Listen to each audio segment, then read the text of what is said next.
I knew something was wrong the moment my daughter-in-law placed the cold plate in front of me. The others were slicing into thick pink steaks that still sizzled on their plates, while mine held a piece of meat curled at the edges, gray and stiff, as if it had been rescued from the back of a fridge. No one looked at me, not even long enough to pretend. I sat there at the far end of the table, as if I were a distant relative who had arrived without warning, not the woman who'd once rocked half the people in that room to sleep. I cut into the tough meat slowly, letting the chatter drift over me. Andrew laughed too loudly at something Claire said, that hollow laugh he's developed since climbing the corporate ladder. He used to laugh with his whole chest when he was a boy, throwing his head back, making me laugh too, no matter how tired I was. Now he laughed like someone worried about being overheard. "I hope the seasoning isn't too strong for you, Helen," Claire said without turning her head. Her hair was perfect, as always, each strand obedient. She never asked how I was, only whether something might inconvenience her. "The seasoning is fine," I answered. The meat was ice cold, but it didn't matter. I'd learned a long time ago that telling the truth to people who don't care is just another way of wasting breath. Around me, forks clinked. Voices rose. Glasses chimed. I sat in the draft from the kitchen door. They had pushed an extra chair there at the last minute. No table setting, no napkin folded like the others, just a chair dragged from the hallway, as if someone remembered me only when the doorbell rang. They had planned everything so carefully: the wine, the menu, the seating. And somehow I was the only part that didn't fit. It wasn't the first time, of course, but something about tonight pressed differently on my chest. Maybe it was my age. 72 feels like a strange threshold, old enough to be invisible but not old enough to stop noticing it. Maybe it was the way Andrew avoided meeting my eyes, as though I carried a question he wasn't prepared to answer. I chewed the dry piece of meat, letting the silence form around me like a second skin.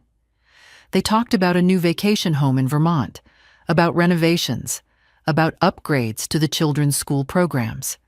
I knew, without needing to ask, whose money had helped make each of those things possible. Money has a way of leaving fingerprints, even when you give it quietly. At one point, my grandson, little Michael, glanced at me, a soft, flickering look, like a light bulb unsure whether to stay lit. He gave me a tiny smile before his mother tapped his arm and directed his attention back to the conversation. Even children learn where affection is permitted. I finished my plate first. Cold food is easy to swallow when you don't taste much. No one noticed. They were too busy passing the wine that wasn't offered to me, too busy praising Claire's perfectly cooked steaks, though I'd seen the chef deliver them from a catering bag half an hour before. Appearances matter more than truth in that house. When dessert came, something glossy and expensive, I wasn't served until the very end. A sliver, thin enough to be symbolic. I didn't protest. I'd spent too many years mistaking patience for strength. By the time Andrew walked me to the door, he was already checking something on his phone. Work, probably, or messages from people whose names I don't know, but who seem to own pieces of his attention. I never will again. "Drive safe, Mom," he said, not looking up. "I always do," I replied. My voice sounded even to my own ears, quiet, steady, as if the evening hadn't scraped something raw inside me. The cold air outside felt kinder than the warmth of their dining room. My old sedan waited at the curb, patient and unpolished. I sat behind the wheel for a long moment before starting the engine, watching the lit windows of their house blink like indifferent eyes. When I finally drove away, I felt a thin crack form inside. Not the dramatic kind that shatters, but the quiet, decisive kind that signals the beginning of something irreversible. The road home was dark and empty, and for the first time in many years, I didn't feel guilty for wanting to be alone with my thoughts. When I got home that night, I didn't turn on the lights. I walked through the dark rooms by memory, feeling the quiet settle into my bones like an old companion. The house isn't big, but it holds the history of a life lived with care. Photographs on the mantel, worn armrests on the sofa, the faint scent of cedar from the closet my husband built decades ago. Nothing in this place has ever asked me to be less than I am. That's more than I can say for my own family. I sat at the kitchen table and let my hands rest on the wood. They've worked all my life, typing numbers, carrying laundry, holding my children's feverish heads, signing checks I shouldn't have been asked to sign. These hands raised a son, paid his debts, steadied his steps, even when he stopped looking back at the woman who held him upright. It didn't happen all at once. Andrew was a sweet boy, then a proud teenager, then a man who seemed to believe success meant distancing himself from everything that reminded him of where he came from. His father's death only made it worse. Grief can break people open or harden them, and Andrew chose the second path. I didn't blame him. Not then. After the funeral, there were bills, hospital, legal, mortgage, repairs, and I paid them quietly. I didn't want him drowning when I still had breath. He'd married Claire by then, and she talked about financial planning with that bright enthusiasm people get when they think money is something they'll always have. I listened. I nodded. I wrote the checks she hinted at, but never asked for outright. The first big one was for their house, 20% down, so they could get a better rate. They called it a loan, but no one ever mentioned repayment. I didn't bring it up. Then came new furniture, because a growing family needs comfort. Then a nanny for the first child, then private school for the second, then car repairs, then orthodontics, then a vacation they swore they'd save for but didn't. I covered what I could, and when I couldn't, I found a way. Every Christmas I told myself the same thing. It's a blessing to help your family. Every birthday, children don't owe their parents anything. Every time my account grew lighter, I'm old, what else do I need? It wasn't martyrdom, it was habit. A mother's instinct to soften her child's path, even if it means walking barefoot herself. But over time, the requests changed in tone. What used to be gratitude became expectation. What used to be a thank you became silence. I remember one afternoon when Andrew's voice sounded almost impatient as he told me the insurance bill wasn't paid yet, as if I were the one who'd forgotten. I paid it that evening without comment, though I felt something inside me shift. Not break, just shift. It wasn't the money itself. Money can be earned again, saved again. It was the way he handed responsibility to me, the way some people toss laundry into a basket, casual, thoughtless, certain it would be cleaned and folded by the time they needed it. He was my son. And somehow I had let him believe I was bottomless. There were smaller things too, the kind that people dismiss, but that settle into your memory like dust into old curtains. Claire correcting the clothes I wore, her subtle comments about my frugal tastes, the way she guided conversations away from anything that didn't center on her own world. They didn't mean harm, I know that. People rarely mean harm. They simply forget to look beyond themselves. And I allowed myself to become the shadow in the corner of my own family. My grandson Michael was the exception. He always offered to carry groceries, asked about my day, listened to my stories the way Andrew once did. Children have a way of seeing through the noise. They haven't learned yet to pretend. I thought of him as I sat at the table that night, letting the refrigerator hum fill the silence. I wondered what kind of man he would become. I wondered whether he'd someday learn to look past the way life shapes people and see who they used to be. My eyes drifted to the folder on the counter, the one with bank statements I'd ignored for months. Automatic payments for their bills, all tied to my account. I had set them up myself. A mother's comfort, I'd told the banker. A temporary arrangement, I'd said. Temporary can stretch a long time when no one questions it. But that night, after the cold leftovers and the empty seat at the far end of the table, I realized something quietly, deeply, without ceremony. I had built a world in which everyone relied on me, and yet no one truly saw me.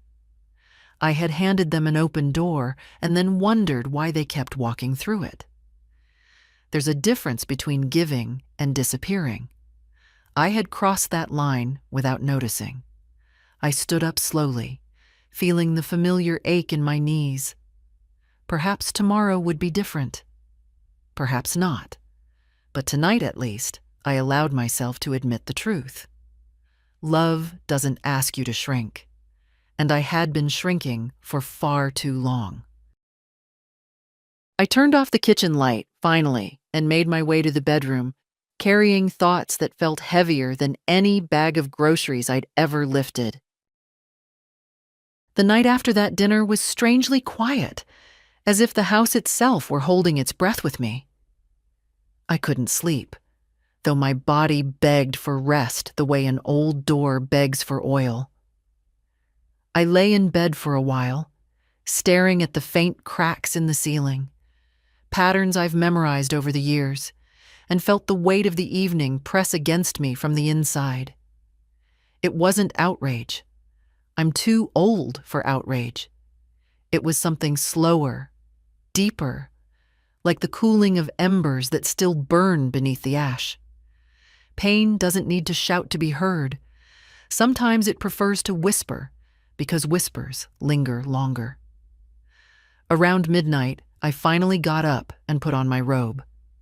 The floor was cold under my feet, but that kind of cold has never bothered me. I walked to the living room, turning on only the small lamp near the window. A soft amber glow spilled over the photographs, arranged in their careful rows. There was Andrew at 6, covered in mud and grinning proudly after his first attempt at gardening. There he was again at 12, holding up a science trophy, the sparkle of triumph in his eyes. And there, my husband, Thomas, shoulders broad, hand on Andrew's small back, smiling at me behind the camera. I stood there a long time, feeling the edges of memories brushing against me like gentle hands. "Where did we go wrong, Tom?" I whispered into the stillness. It wasn't a question for an answer, just a thought letting itself out after years of pacing in my mind. I made tea, though I knew caffeine wouldn't help me sleep. The steam rose in soft curls, drifting like the breath of something warm and patient. I held the cup between my hands, letting the heat soak into my palms. I used to make tea for Andrew when he came home sad or overwhelmed. He'd sit at this same table, fingers tapping nervously while I waited for him to speak. He doesn't come to me with his troubles anymore. He only comes with his invoices. I took a slow sip and exhaled. I had spent so many years believing that giving was the same as loving, and loving was the same as being needed. But that isn't true, is it? Need can be a form of hunger that never looks up to see who's feeding it. And love doesn't grow in that kind of soil. I walked into the study where the filing cabinet stood. I hadn't opened it in months. The drawer slid out with a tired groan as if bracing itself for what might come next. Inside were folders arranged in familiar order. Utilities, insurance, taxes, investments, and then, thickest of all, the folder labeled simply family.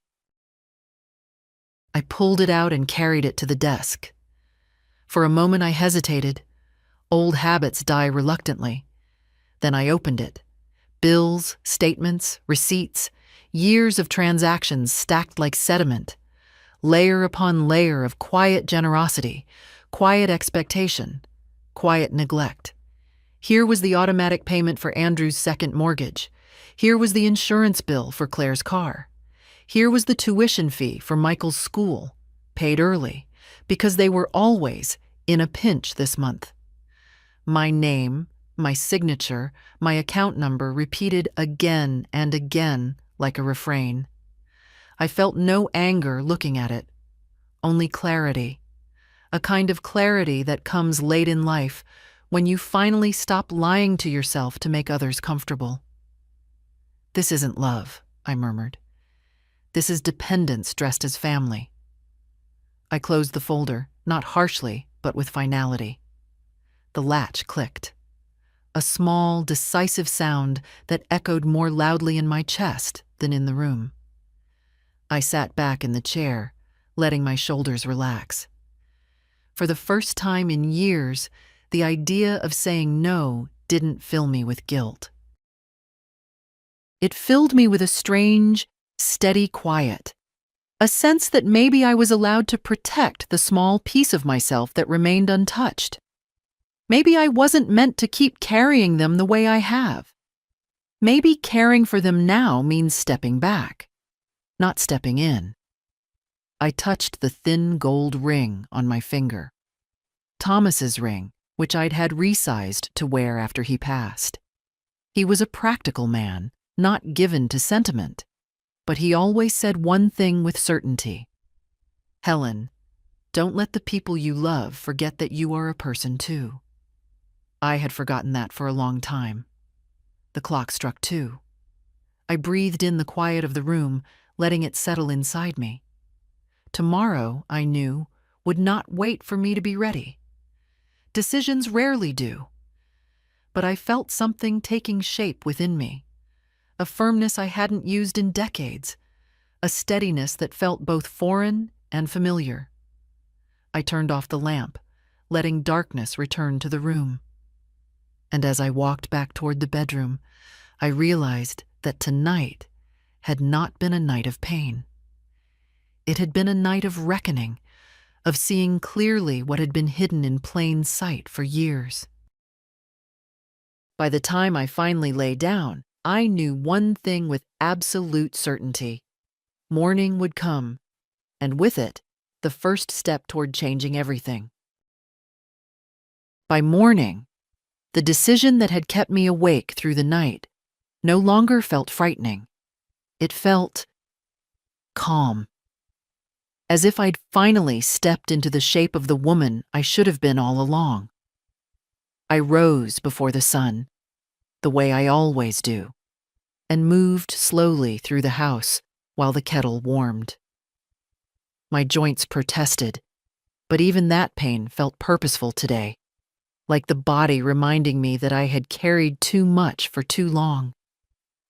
I dressed neatly, nothing fancy, just the slate gray coat Thomas always said made me look capable, and took the folder labeled family from the desk. I didn't reread anything. I didn't need to. The numbers were etched into my memory the way disappointments etch themselves into the lining of the heart. The bank opened at 9, but I arrived a little past 8:30. Habit, I suppose. I've always preferred being early. It leaves less room for the world to surprise you. A light rain had started, making the sidewalk shine like polished stone. I stood under the awning, breathing in the clean, wet air until the doors unlocked. Inside, the familiar scent of paper and carpet cleaner greeted me. I approached the reception desk and the young man behind it smiled politely, his eyes flickering to my hands holding the folder. "Good morning. How can we help you today?" "I'd like to speak with Laura Jennings," I said. If she's available. He typed something, nodded. She should be free in a few minutes. Would you like to take a seat? I chose the chair near the window, the one with a view of the parking lot. It's strange how comforting ordinary things can be when you've finally made up your mind. Laura soon appeared, soft-spoken, sharp-eyed, perhaps in her 40s. She'd helped me set up my investment accounts years ago.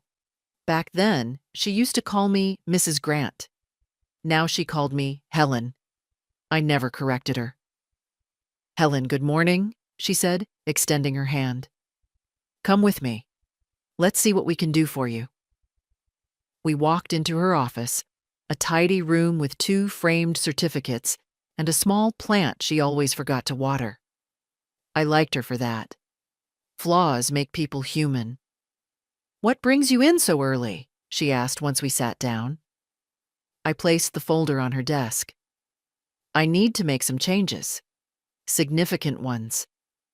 She opened it carefully, scanning the first few pages. I watched her expression shift from curiosity to something closer to concern. These automatic payments, most of them are tied to other households? Yes. And you'd like to? I'd like to stop all of them, I said, immediately. She didn't blink, but she didn't pretend to understand either. That's what I appreciated about her. She never assumed.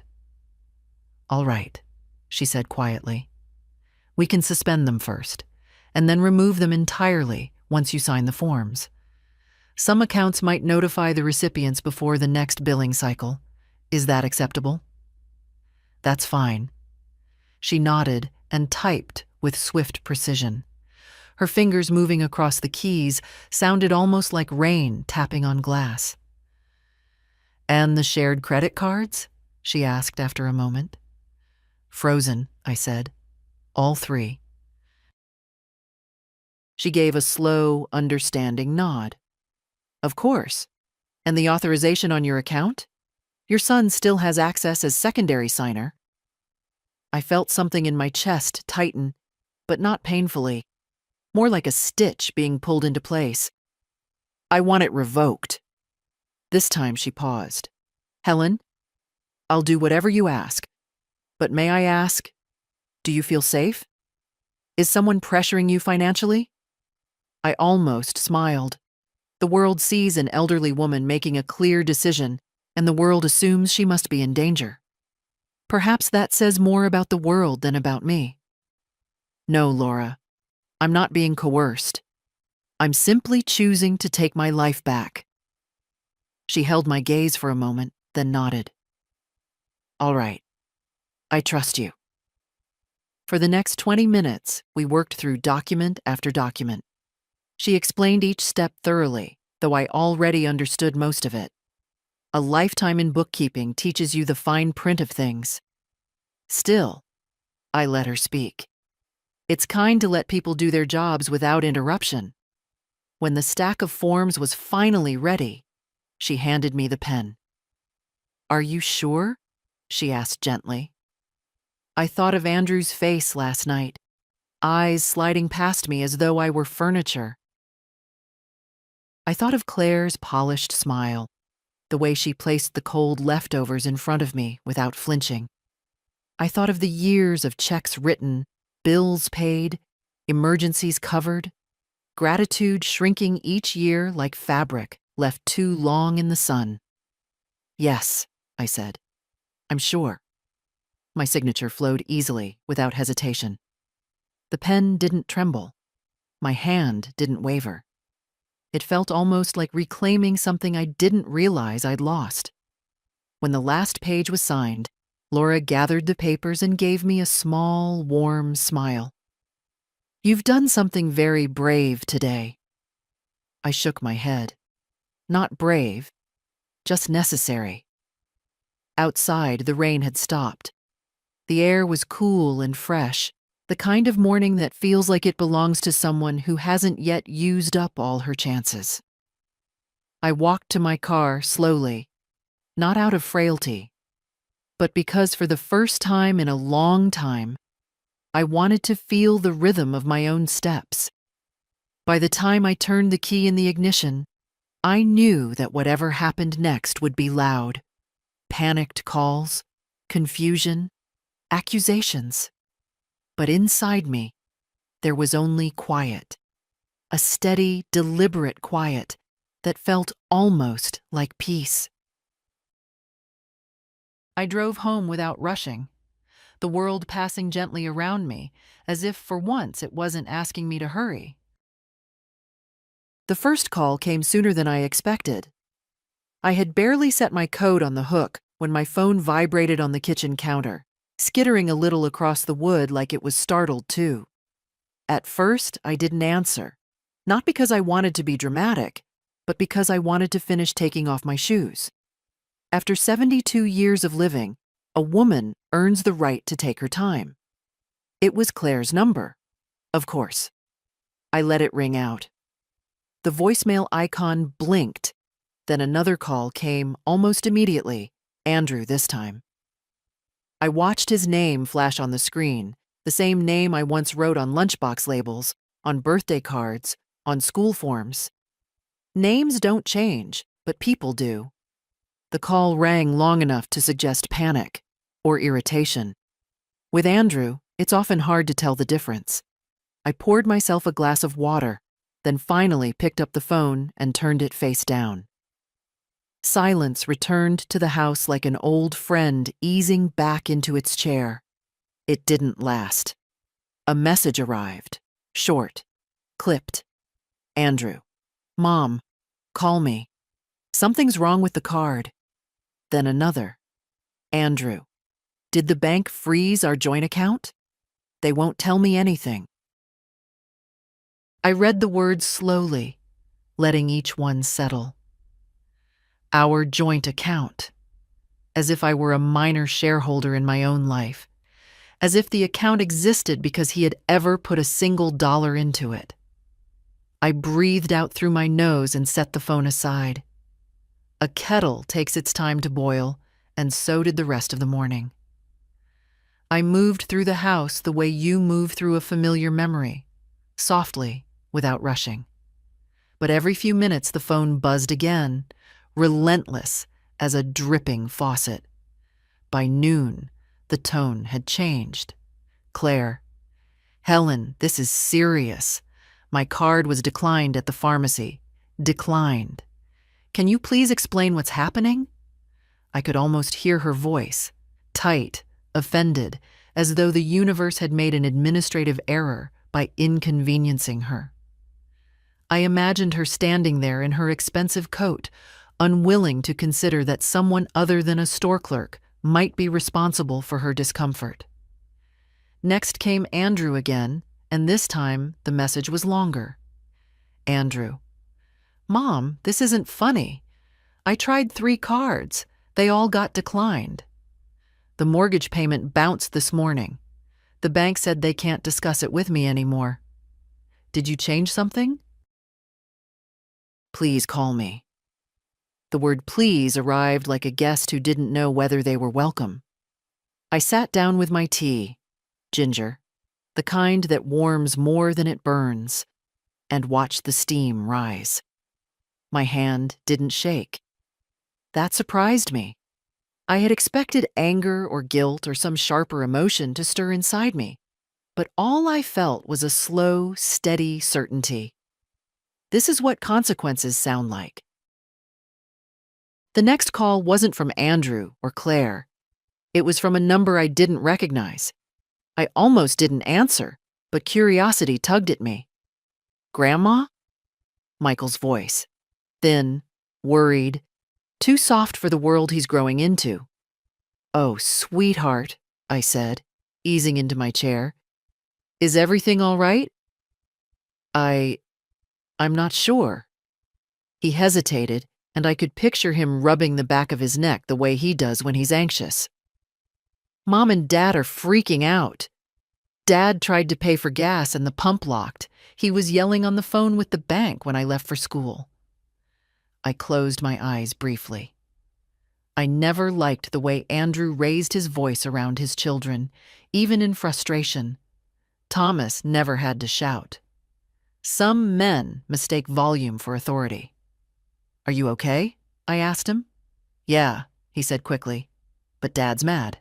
And Mom, well, she's being Mom." That made me smile, though there wasn't much humor in it. He cleared his throat softly. "They said something happened with the accounts. Did you do something?" I thought carefully before answering. Michael deserved truth, but not the kind that wounds. "I made some changes," I said. "Changes that were overdue." There was a pause. Not judgmental, not shocked, just thoughtful. "Are you doing it because of last night?" he asked. The honesty in his voice was so raw, so open, that I felt something tighten gently beneath my ribs.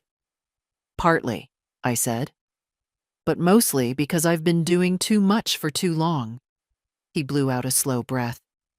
"Yeah, I figured." Then quieter. "You didn't look very happy."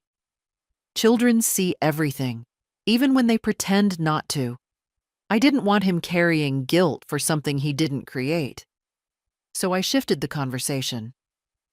"Don't worry about the adults," I said softly. "They'll figure out how to stand on their own feet. That's something they should have learned a long time ago." He didn't laugh, but I heard the corner of a smile in his voice. "Okay, Grandma. I just wanted to check on you." "Thank you," I whispered. "That means more than you know." After we hung up, the house returned to quiet again. It wasn't heavy this time, or lonely. It felt earned. But the peace lasted less than 10 minutes before the next call came. Andrew again. And this time the ring was sharp and insistent, like a fist pounding on the door. I didn't answer. Some lessons must be learned without a witness. By late afternoon, the ripples of my quiet morning had spread into something far louder on their end. I could feel it even from inside my still house.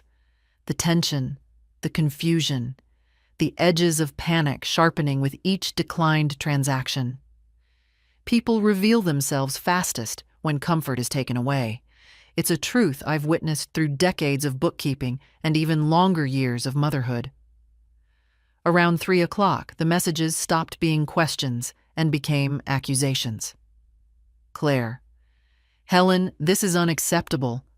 I was at the dentist's office with Michael and the payment didn't go through. They made us wait 20 minutes while they checked the system." I was humiliated. "What did you do?" As if humiliation was something that happened to her, not something she had freely handed out to others. I turned my phone face down again and continued folding laundry. My own this time, not theirs. Soft towels, worn shirts, quiet tasks that hold their dignity. Then came another message from Andrew. Andrew: "Mom, you can't just cut us off like this without warning. We have responsibilities. The kids have needs. I need you to call me now." I paused on that line. I need you. It was the closest he'd come in years to acknowledging I was more than a voice that signed checks. I wondered if he heard himself, or if the words slipped out by accident, born of panic. Still, I didn't respond. Not because I was being cruel, but because answering now would only lead me back into the same cycle. The reassurance, the apology, the peacekeeping. And peace bought with silence is the most expensive kind.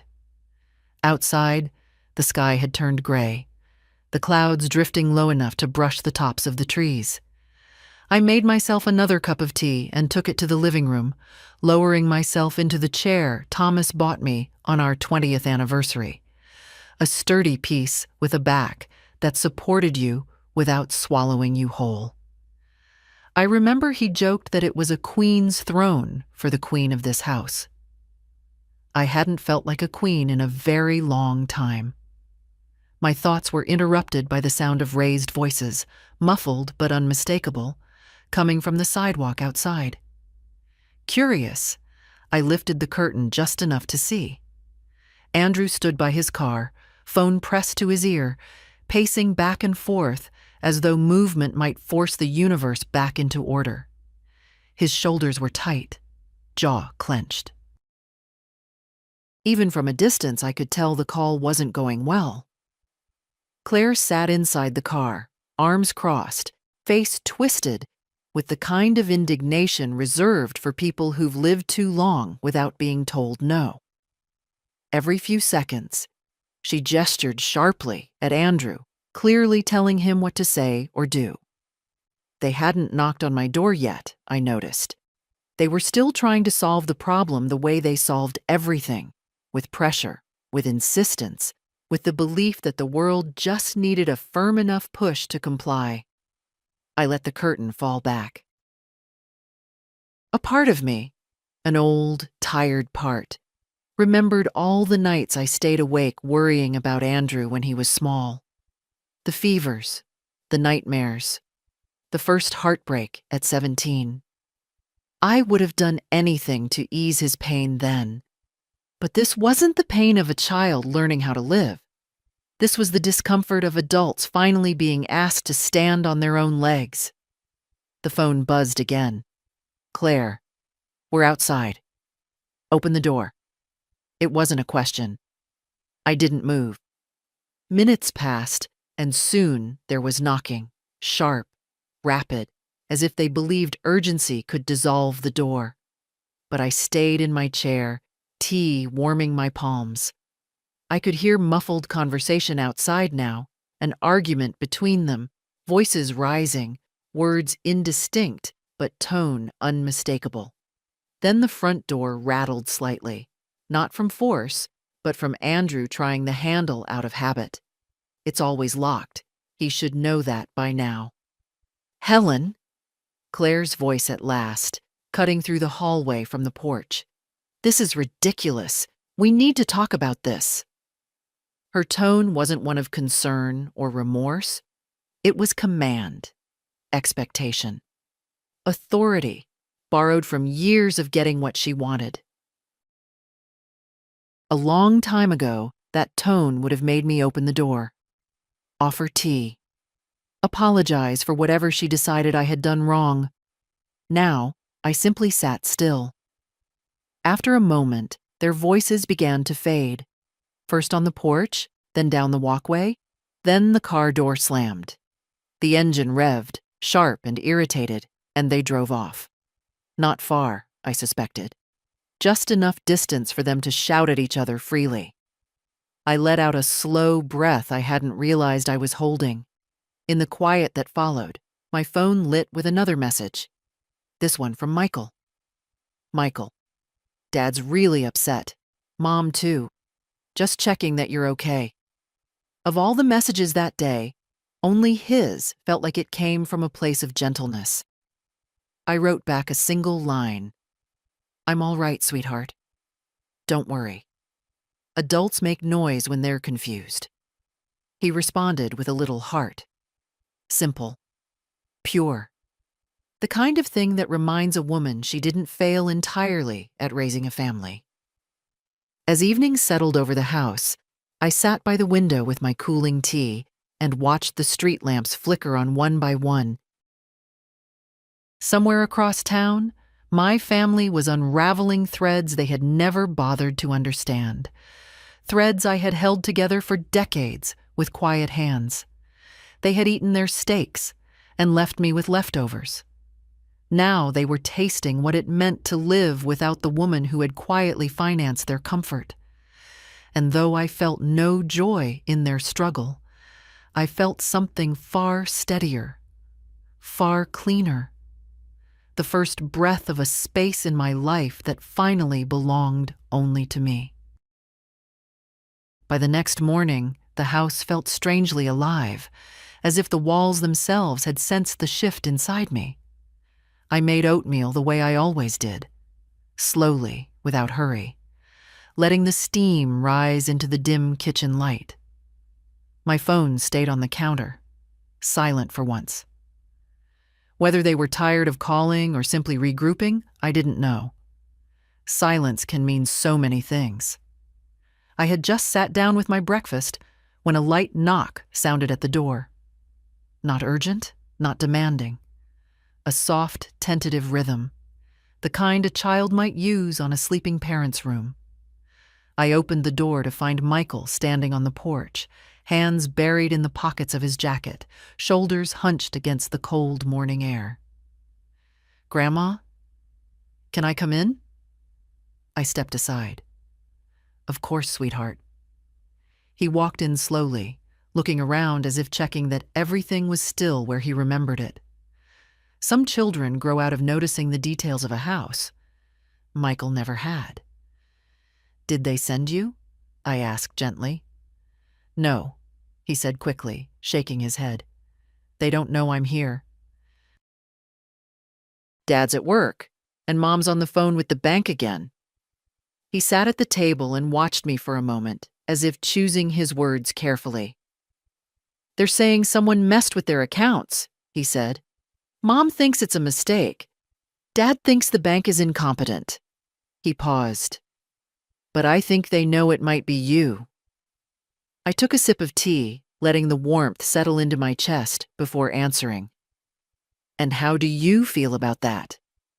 He shrugged, but it wasn't a careless gesture, more like a boy trying to carry an adult-sized truth.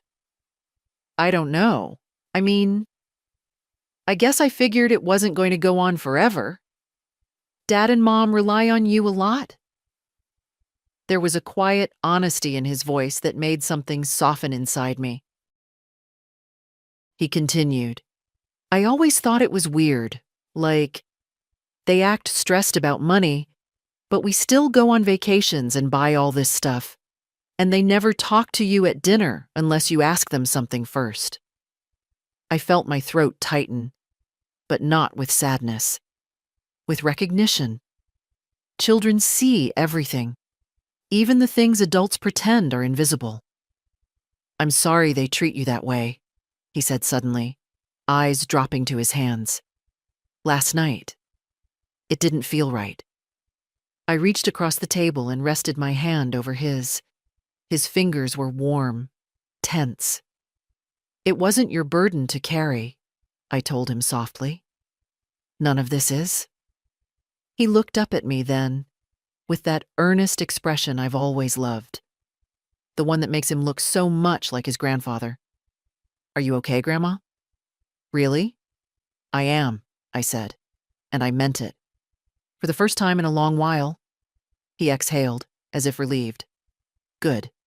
Because I was worried you'd be sad or scared."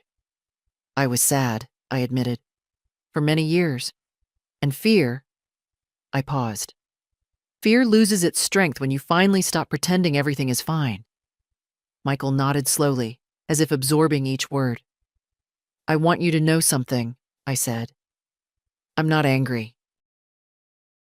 I'm not trying to punish anyone. I just finally decided to stop disappearing." He swallowed, then nodded again. "I get it." And I believed he did. Maybe not fully, not yet. He was still so young. But enough to understand that love isn't measured by what you pay for. We sat in a comfortable silence for a while.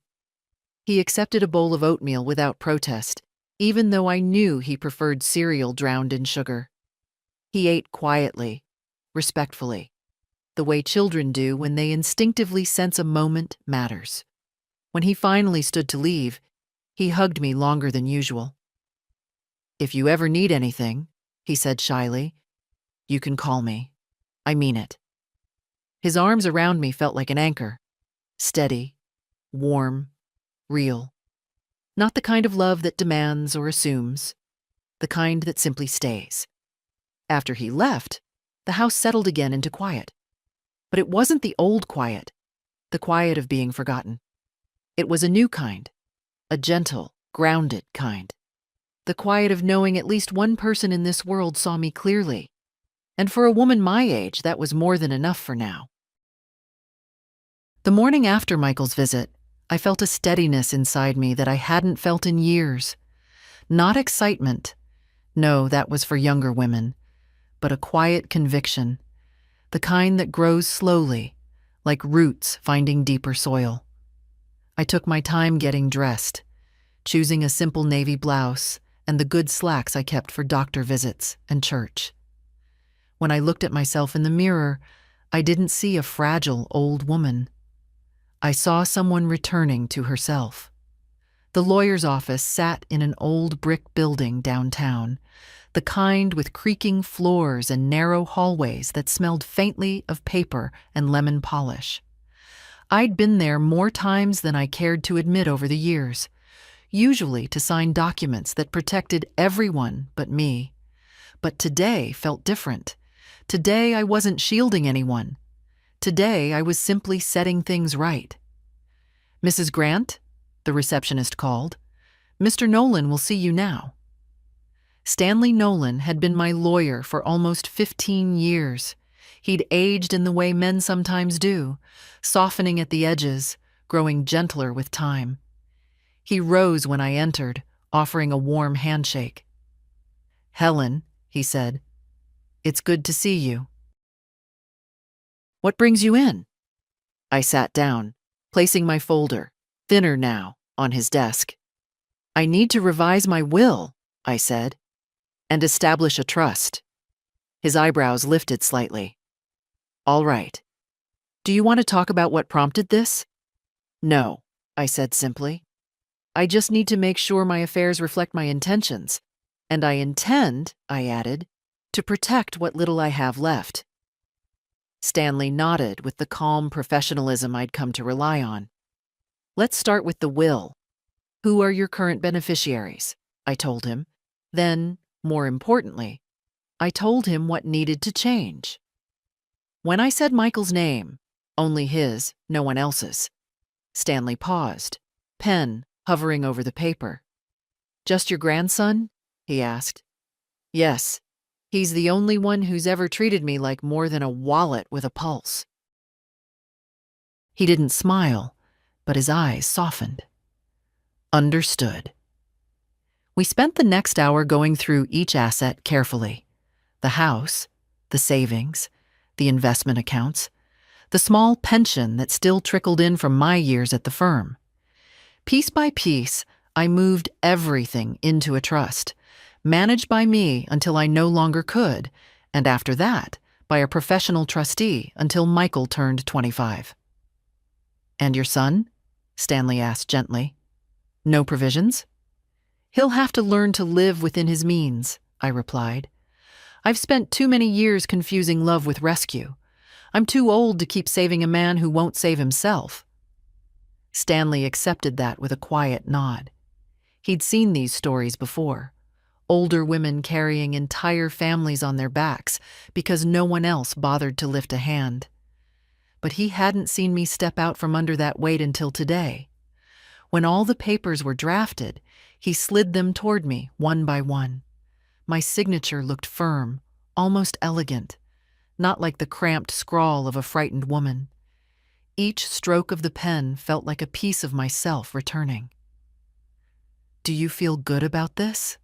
he asked softly when I finished. "Not good," I said. "But right. There's a difference." He smiled faintly. "There is." Outside, the late afternoon light cast long shadows across the sidewalk. I walked slowly to my car, breathing deeply, letting the crisp air settle in my lungs. A small bird, sparrow, I think, hopped along the curb, picking at something invisible. Even that tiny creature seemed freer than I'd felt in years. Driving home, I didn't turn on the radio. I wanted to hear my thoughts clearly, to feel the magnitude of what I'd just done. For decades, my life had revolved around everyone else's emergencies, everyone else's needs.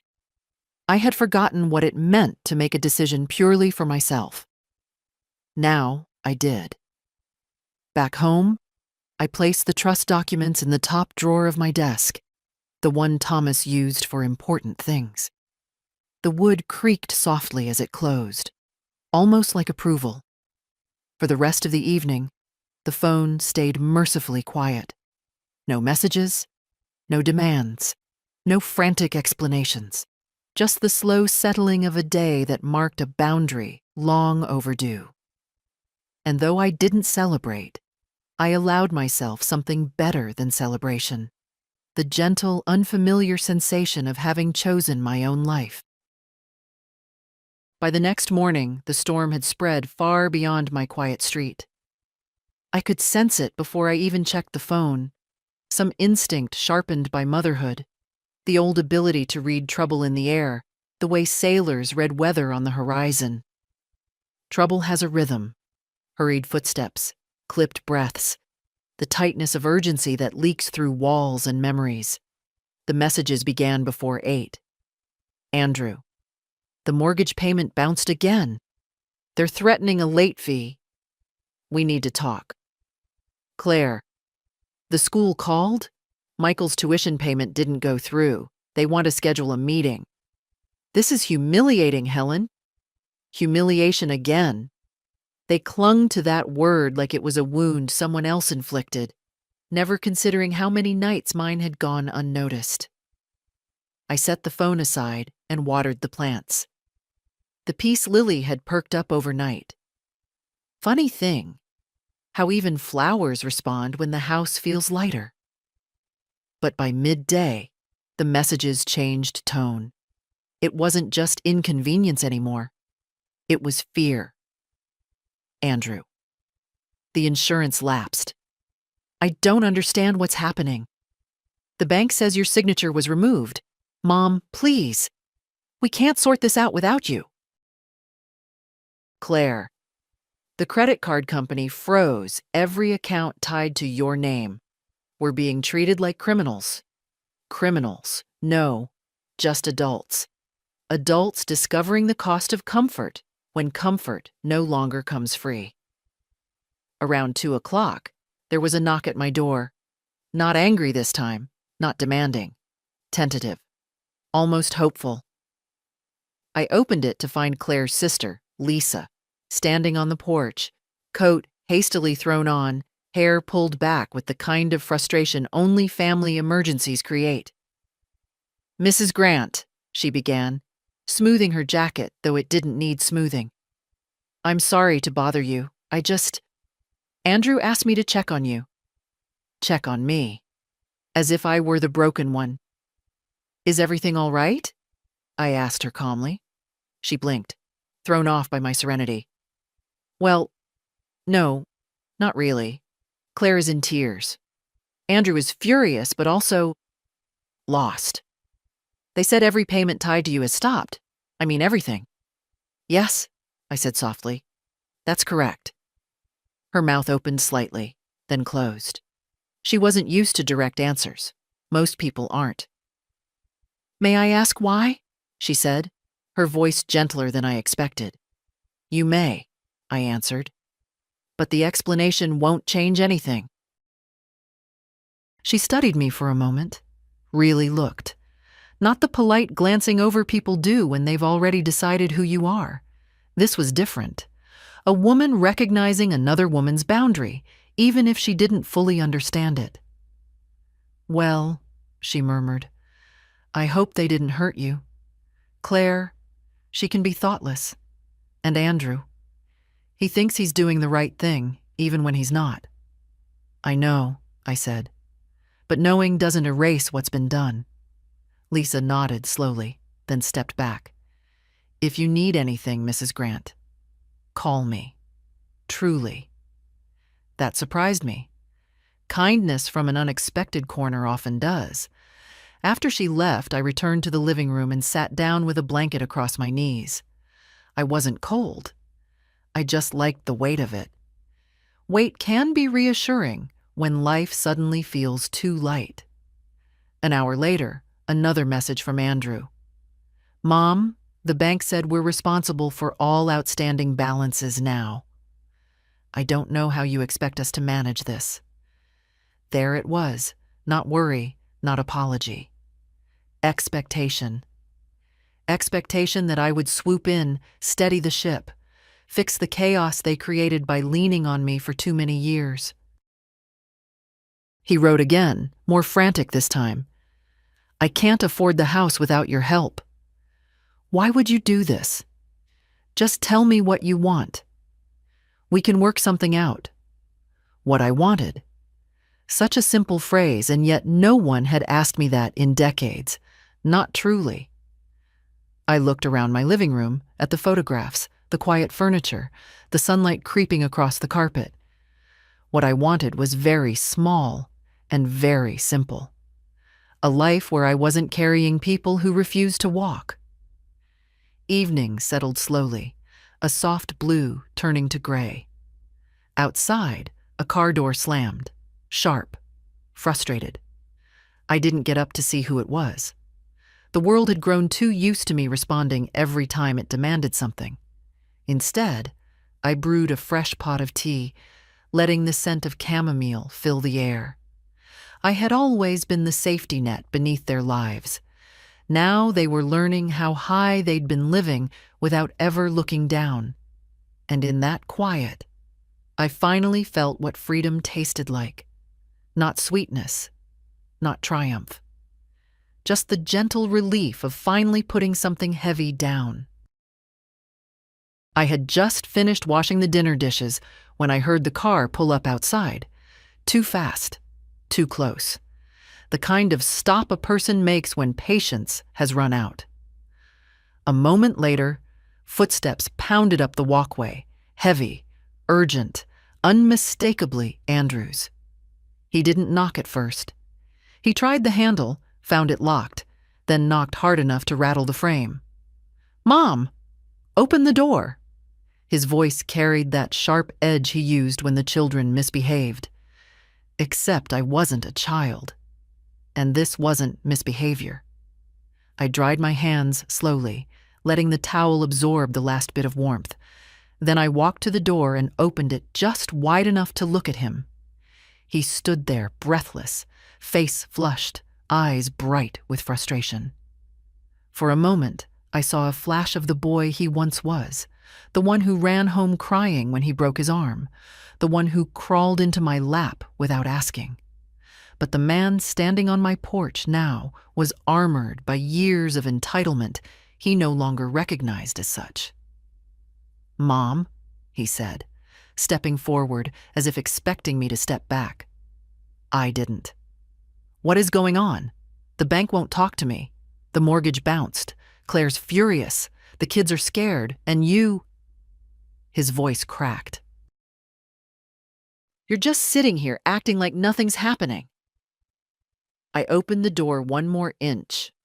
Not an invitation, just space to breathe. "Something is happening," I said quietly.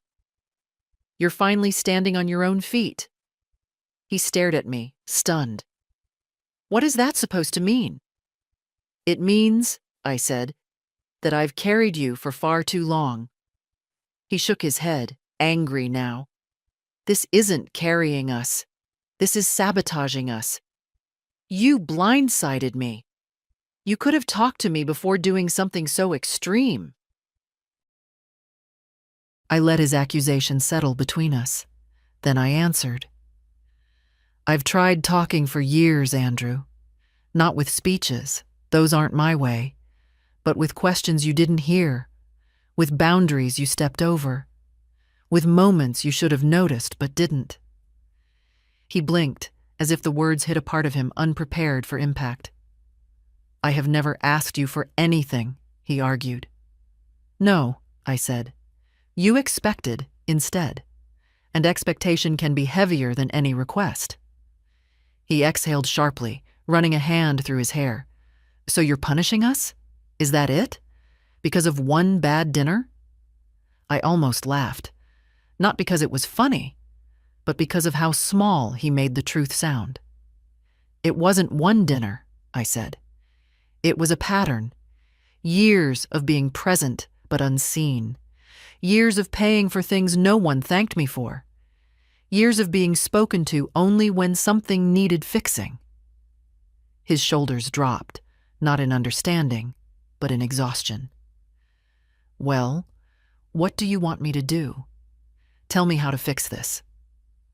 "You fix it," I said, "by living your life without assuming mine belongs to you." He stared at me a long, long time. And for the first time in years, he had nothing to say. The wind brushed past us, stirring a faint scent of pine from the yard. A dog barked down the street. Ordinary sounds, but they felt strangely louder with all the space between us. Finally, he stepped back from the door, confusion tightening his face into something almost vulnerable. I don't understand you anymore," he admitted. "I know," I said softly. "That's because you stopped looking." His eyes flickered, as if the truth burned more than he expected. We stood there another moment, mother and son, bound by love, separated by everything unspoken. Then he walked toward his car without another word, leaving only the sound of gravel shifting under his shoes. I closed the door gently, as if not to disturb the quiet that had finally returned. After Andrew drove off that evening, the house settled into one of those deep silences that feel almost like a held breath. Not frightening, not empty, just still. I stood by the closed door for a moment longer, my hand resting lightly on the wood, sensing the faint tremor of everything that had just shifted between us. When I finally walked back to the living room, my legs felt heavier than usual. Not from age, though age always adds its own weight, but from the quiet ache that comes when the truth has been spoken aloud after years of being swallowed. I sat down in my chair and let my body ease into it slowly. The cushions had molded to me over the years. They carried my shape the way memory carries the parts of us we can no longer name. Outside, a neighbor's porch light flicked on, casting a soft yellow glow through my curtains. Evening had fully settled. I wasn't angry. Surprisingly, I wasn't even sad. What I felt was hollow. Not painfully so. Just the clean kind of hollow left after removing something that had no business being inside you in the first place. Relief, I suppose, shaped like absence. Minutes passed, maybe more. Time moves differently in a quiet house. Eventually, I rose and made myself tea, not out of habit, but because the ritual soothed me. Boil water, warm cup, honey or none, hold 2 hands around the heat. Simple motions that reminded me I was still here, still whole, still capable of choosing gentleness for myself, even when the world offered none. But gentleness didn't stop the thoughts from returning, one by one.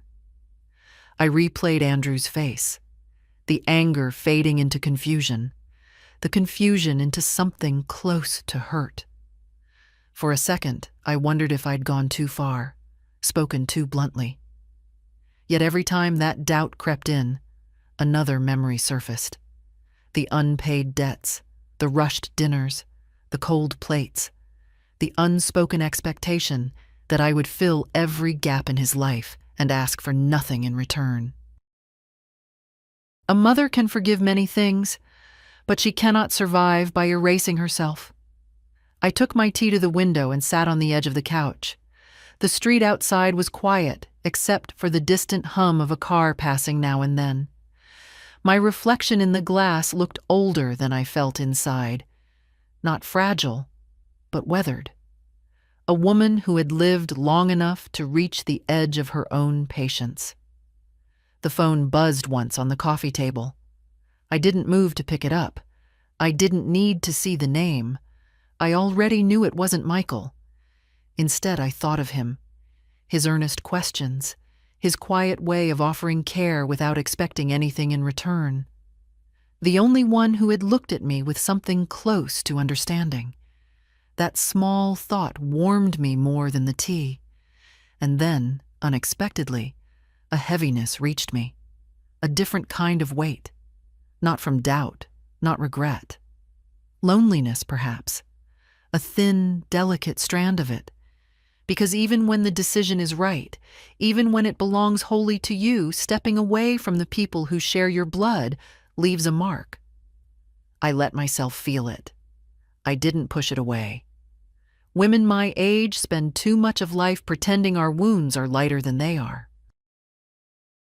But even in that quiet ache, I sensed something steadier beneath it. A certainty, a boundary long overdue.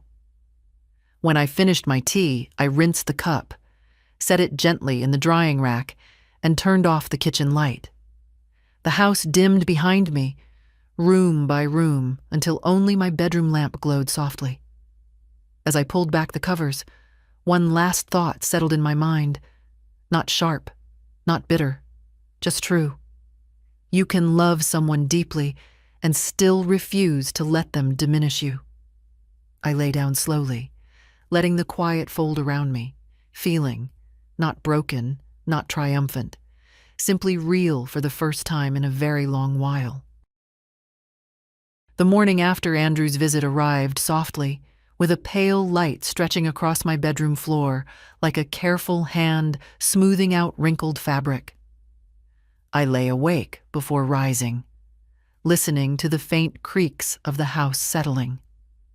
Age makes even silence sound different, deeper, almost companionable. I welcomed it. When I finally sat up, my body protested the way it always does, but the ache felt less heavy today, as though the weight I'd been carrying for years had shifted somewhere outside of me. I moved slowly, pulling on a sweater, brushing my hair, opening the curtains one by one.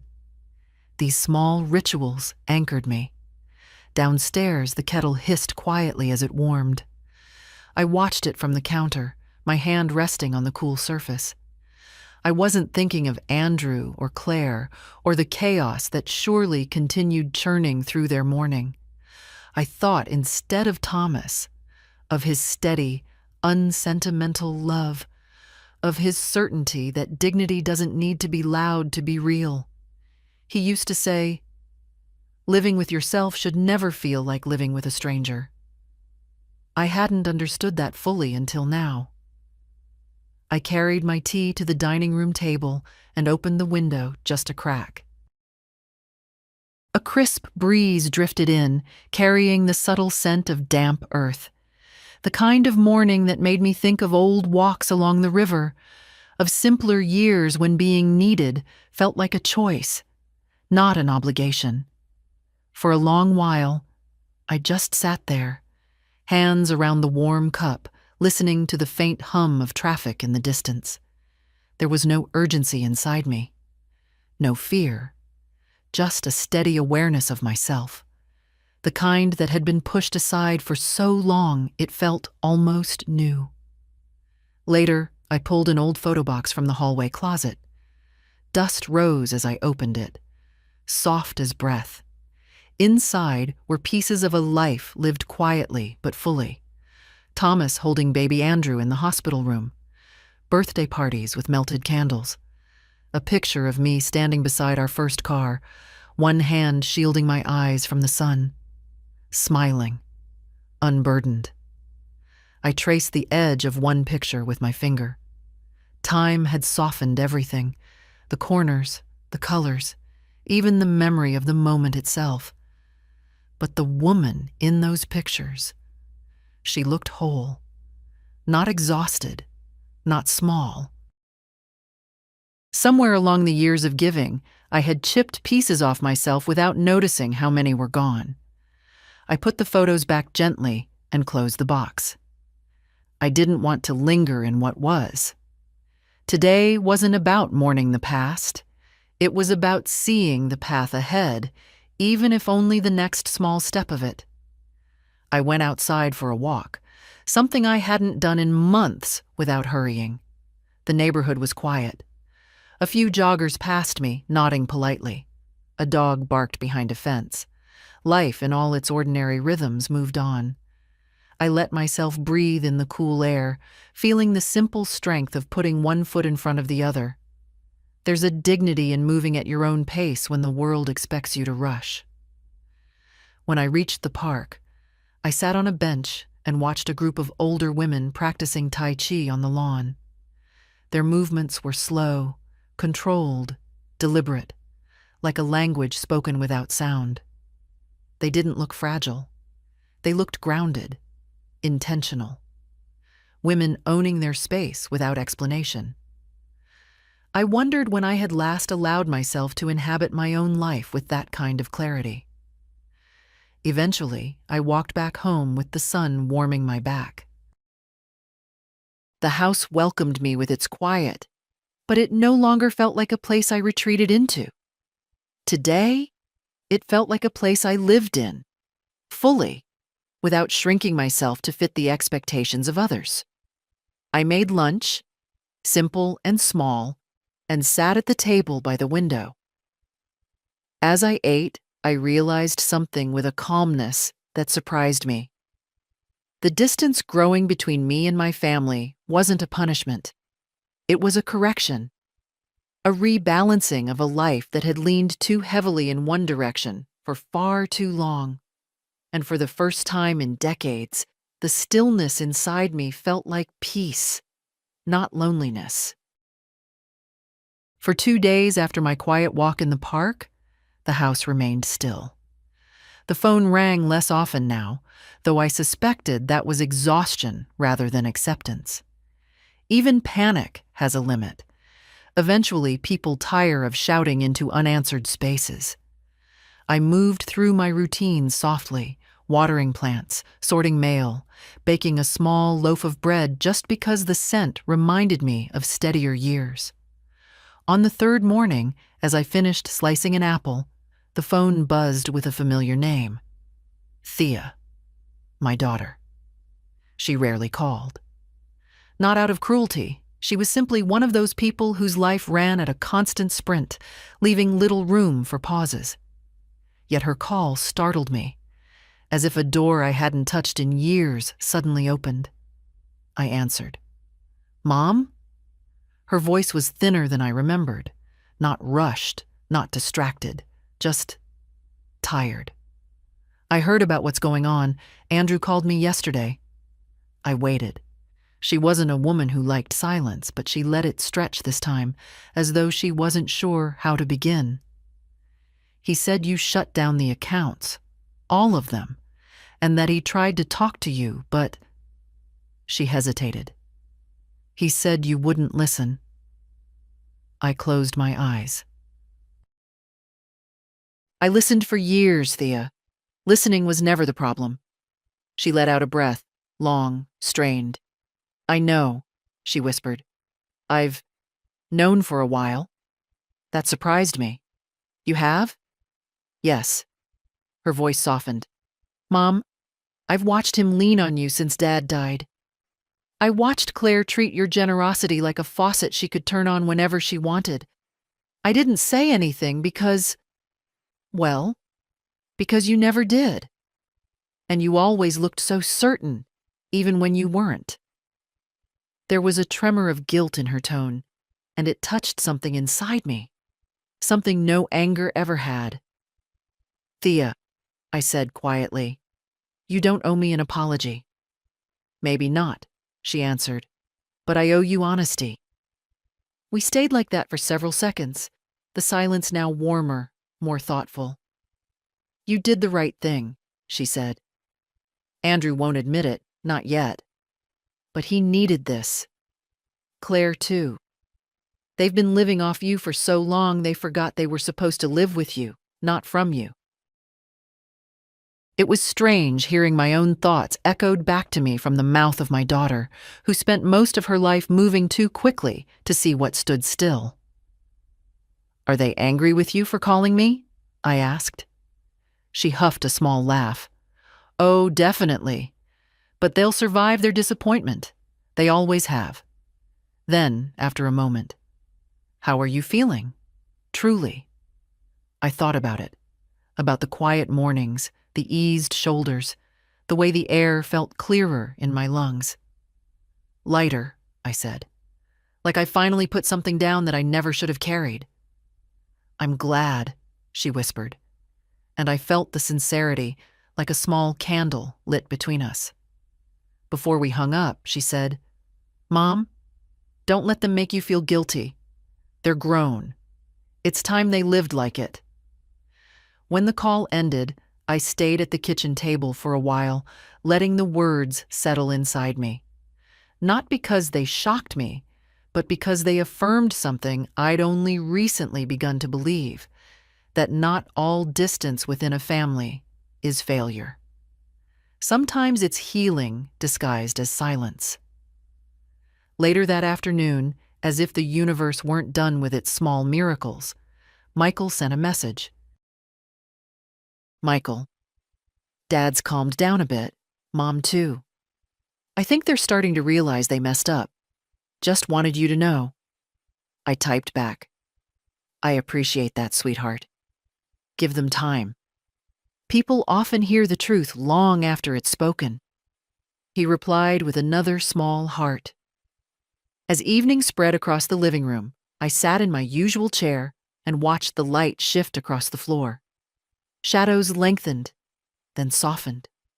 The world didn't feel harsh today. It didn't feel demanding. It simply was.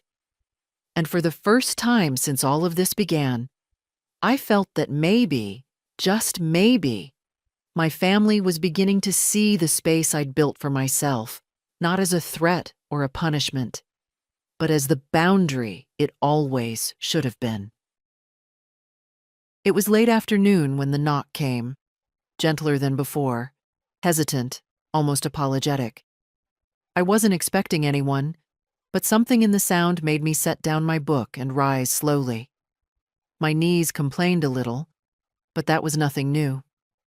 At 72, your body speaks in small protests each time you stand. When I opened the door, Andrew was there. This time he wasn't pacing or flushed with anger. He looked smaller somehow. Shoulders lowered, eyes dimmed with the exhaustion of a man who'd argued himself empty. He held his hands in his pockets the way he did as a boy when he feared he'd disappointed me. "Mom?" he said softly. "Can I come in?" I stepped aside and nodded. He entered quietly, as if afraid to disturb the air. I noticed he didn't head to the living room right away. Instead, he stood near the hallway, looking at the photographs on the wall. Ones he'd walked past thousands of times without ever really seeing. "You kept all these," he murmured. "I did," I said. "They're my life." He nodded slowly. Then, after a long pause, he turned to me. "I'm sorry," he said. The words were small, unpolished, but they were real.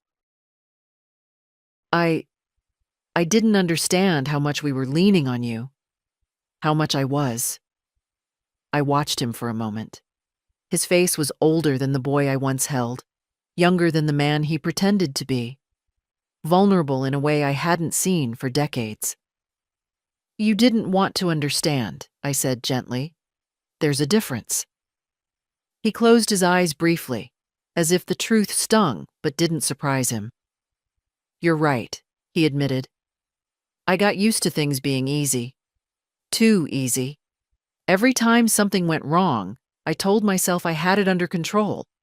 But really," he hesitated, "really, I knew you'd fix it." "And you never asked what it cost me," I said, not accusingly, simply stating a fact. "No," he whispered. "I didn't." A silence settled between us, soft but thick, like dust on an untouched shelf. "I was angry at first," he said. "When the cards froze, when the bank called, when everything started falling apart. I felt betrayed." I nodded. "Losing dependence often feels like betrayal." He gave a small, humorless laugh. "Yeah, maybe it does." Another pause, and then his voice cracked. Not from anger this time, but from something tender and worn. But last night I couldn't sleep. I kept thinking, what kind of son am I if my own mother feels she has to pull away to protect herself? I felt something tremble inside me. Not broken, not raw, just human. I walked to the armchair and sat down. He followed, taking the couch across from me, elbows on his knees like a man seeking steady ground. I didn't pull away to punish you, I said. I pulled away to save what little of myself I had left. He swallowed hard. I understand that now. Or, I'm trying to. Trying. The first honest effort he'd offered in years. I don't expect you to fix everything, he continued. And I don't expect things to go back to how they were. His voice thinned. I don't want to lose you. You won't, I said softly. But you will have to meet me differently than before. He nodded with a seriousness I hadn't seen since he was young and still learning how to be gentle. What can I do? He asked. The question hung between us, simple, unfamiliar. Start by seeing me, I said. Not as a resource, not as a solution, just as your mother, a woman with limits and dignity. His eyes grew wet, though he blinked quickly, not letting the tears fall. I can do that, he whispered. I didn't rush to comfort him. Some realizations belong to the person who makes them. Instead, I rested my hands in my lap and let a long breath leave my chest, one that had been sitting there for years. He stayed a little longer, talking quietly, without demands or expectations. When he finally stood to leave, he hesitated at the door. Thank you for letting me come, he said. I nodded. Thank you for coming as my son, not as someone asking for something. He managed a faint smile, then walked down the steps, shoulders not as heavy as when he arrived. When I closed the door behind him, the house felt neither empty nor crowded. It felt balanced. And that, for the first time in decades, felt like enough. Dawn arrived softly, without ceremony, slipping through my curtains like a gentle hand brushing my cheek. I woke before the alarm, as I often do now, my body attuned to the quiet hours when the world has not yet decided what kind of day it intends to be. The house felt warm despite the morning chill, holding a kind of peace I had not felt in decades. I made my way to the kitchen slowly, touching the back of each chair as I passed, a small habit, grounding and familiar. The kettle hummed its low song. Outside, the sky was a pale wash of blue, touched with gold at the edges. I stood there watching it for a long moment, letting myself breathe in the stillness. The phone sat on the table, silent. No missed calls, no demands, no frantic explanations, not even apologies, just calm. I poured my tea and took it to the window, settling into the chair that had become my morning refuge. A thin layer of frost sparkled on the grass, turning the yard into something almost delicate. A bird hopped along the fence, fussing at a patch of seed I'd scattered yesterday. Simple life, honest life. I thought of Andrew, his tired eyes, the way his voice softened when he said he didn't want to lose me. A small step, perhaps, but a real one. Change at his age never comes in leaps. It arrives in inches, in hesitations, in the quiet admission of what should have been seen long ago. I hoped he would keep walking in that direction, not for my sake, but for his own. I thought of Thea, her unexpected honesty over the phone, the quiet solidarity she offered without fanfare. A daughter who had grown into a woman capable of reflection, even if life had pulled her away from me more than I wished. And of course, I thought of Michael, my gentle boy, the one bright thread in all this unraveling. His kindness had been the truest mirror of the family I once believed we could be. For the first time since all this began, I realized that I didn't feel angry. I didn't feel triumphant. What I felt was something steadier, deeper, like the soft settling of dust after a storm. I survived the years of being invisible. I survived the expectation that my life existed to cushion theirs. And now, in this quiet kitchen at dawn, I had finally stepped back into my own skin. Not loudly, not bitterly, just fully. I sipped my tea and let the warmth bloom through my chest. Somewhere down the street, a car started, a dog barked, a neighbor's door closed. Ordinary sounds. But today, they felt like the beginning of something new. Thomas once told me, long before the children were grown, dignity isn't something you fight for. It's something you stop giving away. I never understood that truth until now, but I understand it completely this morning. My life is mine again. Not borrowed, not divided, not spent in silence. Just mine. And for a woman my age, that is no small victory. If you've walked through similar quiet hurts, if you've carried more than anyone ever noticed, if you've been treated like an afterthought in the very family you built, let this be a gentle reminder. You are allowed to reclaim yourself. And if this story touched you, stay close. There are more stories waiting to be told, and I'd be honored to share them with you.